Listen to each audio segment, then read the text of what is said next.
Hello friends வாங்க. என்னடா பீட்ரூட்ட கடைஞ்சு தாளிச்சு வச்ச மாரி இருக்கேன்னு பார்க்காதீங்க. இது சிகப்பு தண்டு கீரை. பருப்பு சேர்த்து எப்படி கடையிறதுன்னு பார்க்கலாம்.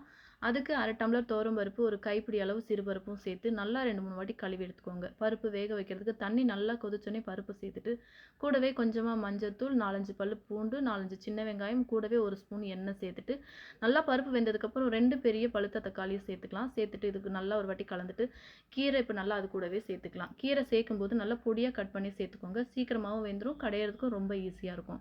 இப்போ கீரைலாம் நல்லா வெந்ததுக்கப்புறம் எடுத்து ஒரு பருப்பு சட்டிக்கு மாற்றிக்கலாம். மாற்றும்போது அதில் இருக்க எக்ஸ்ட்ரா தண்ணியெல்லாம் நல்லா வடித்து எடுத்துகிட்டு இந்த கீரைக்கு தேவையான அளவு உப்பு சேர்த்துட்டு நல்லா கடைஞ்சிக்கலாம். கடையும் போது கொஞ்சம் கூட இலை இல்லாத அளவுக்கு நல்லா கடைஞ்சி எடுத்துட்டு, இப்போ கீரை தாளிக்கிறதுக்கு ஒரு கடாயில் கொஞ்சமாக எண்ணெய் சேர்த்துட்டு கடுகு, சீரகம், இது கூடவே பச்சை மிளகா, வரமிளகா, ஒரு பெரிய வெங்காயம் சேர்த்து நல்லா கலர் மாற அளவுக்கு வதக்கிட்டு, கடைஞ்சி வச்சிருக்க கீரை அது கூட வடித்து வச்சிருக்க தண்ணியை சேர்த்து நல்லா ஒரு வாட்டி கலந்து எடுத்திங்கன்னா சூப்பரான கீரை கடையில் ரெடி ஆயிடும். இந்த மாதிரி செய்யலைன்னா ஒரு வாட்டி செஞ்சு பாருங்கள். செஞ்சு பார்த்துட்டு எப்படி இருக்குன்னு சொல்லுங்கள். தேங்க்யூ.